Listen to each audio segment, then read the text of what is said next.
आणि या क्षणाची मोठी बातमी आहे। आझाद मैदानावर आंदोलन करायला जरांगेंना 8 शर्तींसह परवानगी देण्यात आलेली आहे। एका दिवसाची ही परवानगी देण्यात आलेली आहे। जरांगेंना आझाद मैदानावर आंदोलन करण्यासाठी 8 शर्तींसह ही परवानगी मिळते आहे। या क्षणाची अतिशय मोठी बातमी। कालच मुंबई उच्च न्यायालयाने परवानगी नाकारलेली होती। त्यानंतर जरांगेंनी कोर्टामध्ये जाण्याचा, आपणही आपली बाजू मांडण्याचा निर्धार व्यक्त केलेला होता आणि त्यानंतर आता ही मोठी बातमी येते आहे। आझाद मैदानावर आंदोलन करण्यासाठी 8 शर्तींसह परवानगी देण्यात आलेली आहे आणि त्यातली महत्त्वाची गोष्ट ही आहे की ही एका दिवसाची परवानगी असणार आहे। अधिक माहिती घेऊया आमचे प्रतिनिधी निलेश बुधावले यांच्याकडून। निलेश, एबीपी माझाच्या हाती हे पत्र लागलेलं आहे।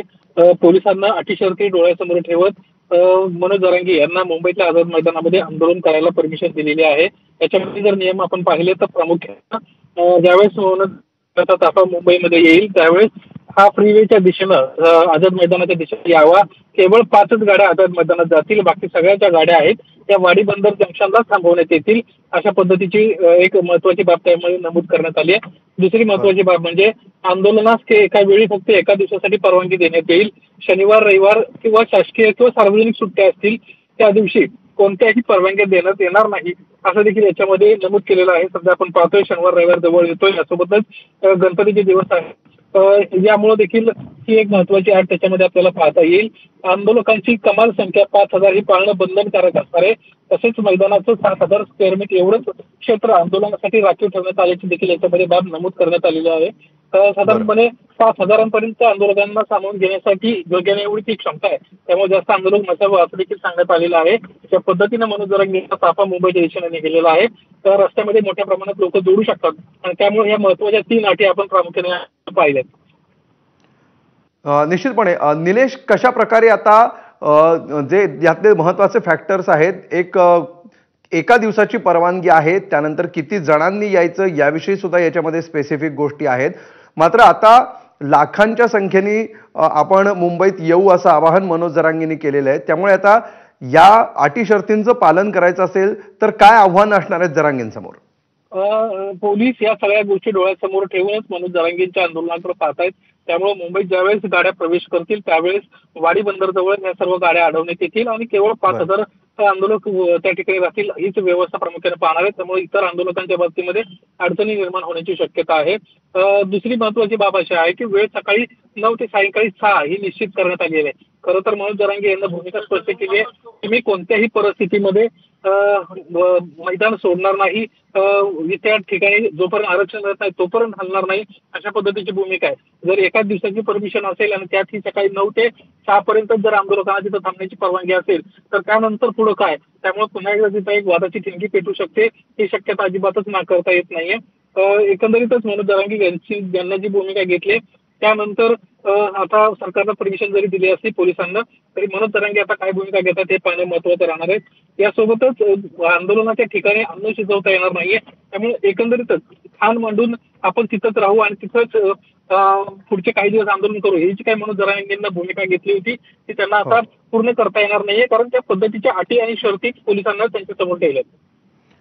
निश्चितपणे निलेश, काल उच्च न्यायालयाने असं म्हटलेलं होतं की आझाद मैदानावर परवानगी देता येणार नाही।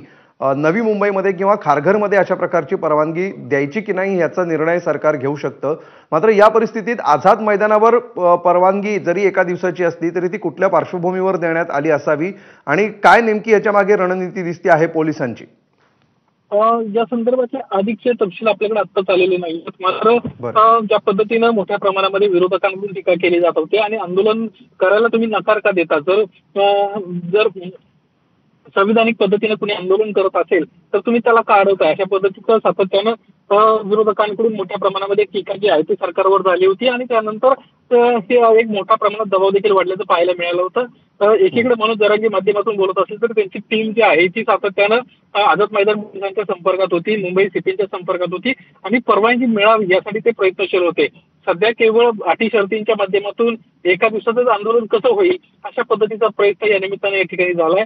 त्यामुळे मनोज जरांगे काय भूमिका घेत आहेत, त्यांच्या आंदोलकांना काय दिशा देत आहेत आणि मुंबईत आल्यानंतर एवढा मोठा जनसमुदाय कशा पद्धतीने पोलीस हँडल करतायत हे अनेक प्रश्न जे आहेत ते आता उपस्थित होत आहेत आणि आपल्याला ते लवकर त्याची उत्तरं देखील मिळतील।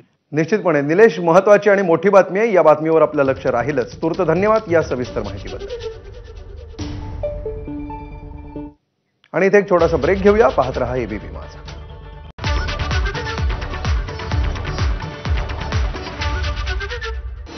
मंत्री पंकजा मुंडे यांच्या गणेश मूर्तींचं आगमन झालेलं आहे. पारंपरिक पूजा करत मोठ्या उत्साहामध्ये बाप्पांचं स्वागतही करण्यात आलंय.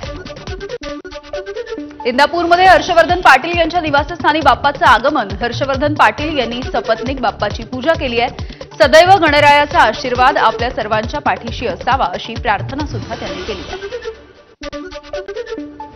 राज्यामध्ये गणेशोत्सवाला मोठ्या उत्साहात सुरुवात झाली. भाजपचे नेते विनोद तावडे यांच्या घरी सुद्धा गणपती बाप्पाचं आगमन झालंय.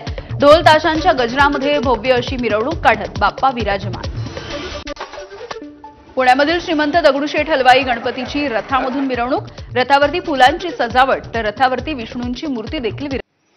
ब्रेक नंतर स्वागत. मनोज जरांगे बोलतायत थेट. अरे हे काय धनु यार, हे मी जोपर्यंत अंमलबजावणी होत नाही तोपर्यंत बसणार. मात्र बाकीचे काय रूल त्यांनी घातले ते मी संध्याकाळी शिवनेरीगडावरती बघतो. त्यानुसार मराठा समाज आम्हाला काही करायचं नाही. त्या सगळ्या 100% आम्ही पालन करतो. बरं, एक दिवसाची मुदत तुम्हाला एक नाही